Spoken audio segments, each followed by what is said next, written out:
हमेशा साहब ने ये कहा है, जब भी गुरु के मंच पे हमारे साहब गए अपने गुरु की बात को कहने, उन्होंने सबसे पहले ये कहा कि ये गुरु का मंच है, यहाँ कोई विद्वान नहीं है, कोई गुरु नहीं है, कोई उपदेश देने वाला नहीं है, कोई प्रवचन देने नहीं आया है। हम सब शिव के शिष्य हैं और एक बात हम लोगों में समान है कि हम सबके गुरु कौन हैं? तो हम सबके गुरु वो महेश्वर शिव हैं जिनके सामने ये दुनिया झुकती है। साहब ने कहा कि शिव की बनाई हुई ये दुनिया, इस दुनिया का जो काल है वो भी उस महादेव के आगे झुकता है। काल को भी जिससे डर लगता है वो महादेव के सामने भजता है, शिवम शिवम शिवम शिवम। पांचों तत्व भी जिसके आगे झुकते हैं, ये सारी कायनात जिसके आगे झुक के खड़ी होती है अदब से, वो महेश्वर शिव हमारे आपके जैसे एक एक व्यक्ति का, जन जन का गुरु हुआ है।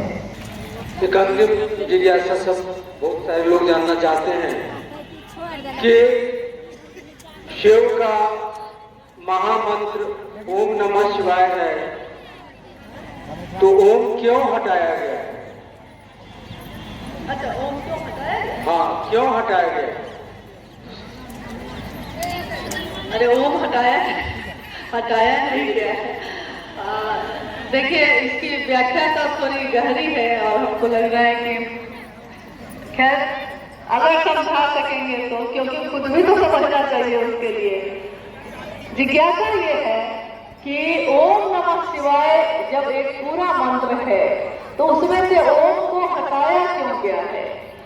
सामान्य तौर पे साहब ने हमेशा इसका उत्तर यही दिया है कि नमः शिवाय के साथ ओम सम्मान के लिए लगाया गया है।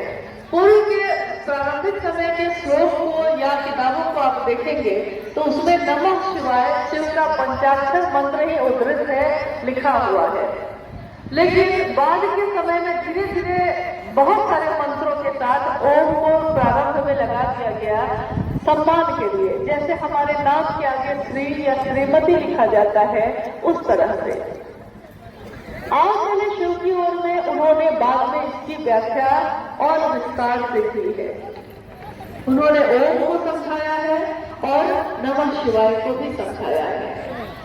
जब ये दुनिया नहीं बनी थी, उन्होंने समझाया है, जब ये दुनिया सृष्टि नहीं हुई थी तो क्या था? महाशून्य था। महाशून्य, कहीं कुछ भी नहीं, कोई तरंग नहीं, कुछ भी नहीं, बनी ही नहीं थी ये दुनिया। और उस स्थिति में शिव और शक्ति, शिव और उनकी ऊर्जा दोनों सुसुप्तावस्था में थे, सोए हुए अवस्था में। शिव ने इच्छा की, इच्छा जैसे ही पैदा होगी तो तरंग पैदा होगी। इच्छा पैदा हुई, एक से हम बहुत से आओ, एक से मैं अनेक हो जाऊं। और इस तरह उनकी इच्छा के पैदा होते ही तरंग भी पैदा हुई। महाशून्य है, कहीं कुछ नहीं है। और जैसे ही इच्छा हुई, उस इच्छा के पैदा होते ही एक तरंग, एक ध्वनि पैदा हुई। इच्छा पैदा हुई, तरंग पैदा हुई और सृष्टि हुई। आकाश बना, वायु बना, अग्नि बनी, जल बना, मिट्टी बनी, क्षिति तक। तो शिव ने जो इच्छा की और तरंग उत्पन्न हुई उस इच्छा से, उसकी जो आवाज आई, वो आवाज कैसी थी? तो वो आवाज थी आ ऊ मा। इसी को ओम कहा गया। ओम, इसीलिए ओम जो शब्द है ये ध्वनि का शब्द कहा जाता है। ध्वनात्मक है ये, ध्वनि है ये, शब्द नहीं है, ध्वनि, आवाज है ये, शब्द नहीं है। तो आवाज है। इसी अ में क्या था? सृष्टि की उत्पत्ति, और से ऊ से स्थिति, मौ से उसका विलय। कोई भी चीज जब बनेगी, रहेगी, तो दुनिया भी जब बनी है, पता नहीं कब तक रहेगी और एक दिन खत्म होगी, दुनिया फिर बनेगी, फिर खत्म होगी और न जाने उस शिव की इस दुनिया में और कितनी दुनिया होगी, क्योंकि हम तो जानते नहीं हैं, हम तो धरती पृथ्वी में रहने वाले लोग हैं। पता नहीं इस पूरे ब्रह्मांड में कितनी धरती और होगी, कितने सूर्य और होंगे, हम क्या जाने। तो देखिए, जैसे ही सृष्टि बनी, आकाश बना, तो सबसे पहला शब्द जो आया वो नमः शिवाय। ये कहा जाता है कि शिव से पैदा हुई कोई चीज, शिव की इच्छा से बनी हुई कोई चीज सबसे पहले क्या करेगी? शिव को झुककर प्रणाम करेगी। शिव से पैदा हुई चीज, इसको एक कहानी के द्वारा साहब ने बताया था कि जैसे दक्ष के यज्ञ में जब मां सती, उन्होंने अपने आप को अग्नि से जलाकर भस्म कर दिया और शिव उन्नीत अवस्था में, विक्षिप्त अवस्था में, क्रोधित अवस्था में अपनी जटाओं को उन्होंने तोड़ा, एक हिस्सा तोड़ा, सामने फटका, उससे वीरभद्र पैदा हुए। तो साहब ने कहा कि इस कथा में, इस कहानी में वीरभद्र ने सबसे पहले क्या किया? शिव की जटा से वो पैदा हुआ, तोड़कर शिव ने फेंका, शिव की जटा से वो पैदा हुआ, उसने सबसे पहले क्या किया? उसने सबसे पहले शिव को प्रणाम किया। शिव की इच्छा से ये सृष्टि हुई। सृष्टि सबसे पहले क्या करेगी? शिव की ऊर्जा अब उसमें संचरित हुई, वो ऊर्जा उसकी उत्पत्ति करेगी, स्थिति करेगी, लय करेगी, लेकिन वो सबसे पहले क्या करेगा?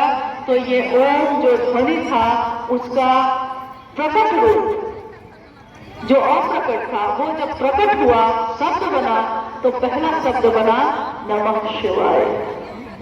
और इस धरती में आपके सबसे नजदीक, इसीलिए नमः शिवाय को शिव का प्राण मंत्र कहते हैं। एकमात्र ऐसा मंत्र है जिसको प्राण मंत्र कहते हैं। हम शिव के उस प्राण मंत्र को अपने प्राणों में उतारते हैं, यानी अजपा जप विधि। सांस से चढ़ी, सांस से उतरी। कहा साहब ने कि ध्यान की सर्वोत्तम विधि है ये। और हम सांस से नमः लेते हैं, शिवाय उतारते हैं, शिव के प्राण मंत्र को अपने प्राणों पे चलाते हैं। सबसे सुंदर माला है सांसों की माला। जन्म से लेकर मृत्यु तक ये माला चलती ही रहती है। और अगर इस माला पे शिव का नाम जप रहे हैं हम, श्वास श्वास में नाम ले, वृथा श्वास मत खो, न जाने कि श्वास का फिर आना हो ना हो। हर श्वास पर शिव का नाम लेते हैं हम सब। क्या पता कोई सांस छूट न जाए, बेकार न हो जाए, क्या पता ये सांस फिर आए न आए। इसलिए सांसों की माला पे रख ले हम शिव का नाम, महादेव का नाम, जो हमारे साहब ने का सपना है, पीढ़ी का सपना है कि हर शिष्य के दिल में, हर जीव के दिल में शिव की स्थापना हो। आज तक स्थापना मंदिरों में हुई है, शिवालयों में हुई है, पहाड़ों पे हुई है, शिवलिंग के रूप में हुई है, लेकिन शिव की स्थापना मानव के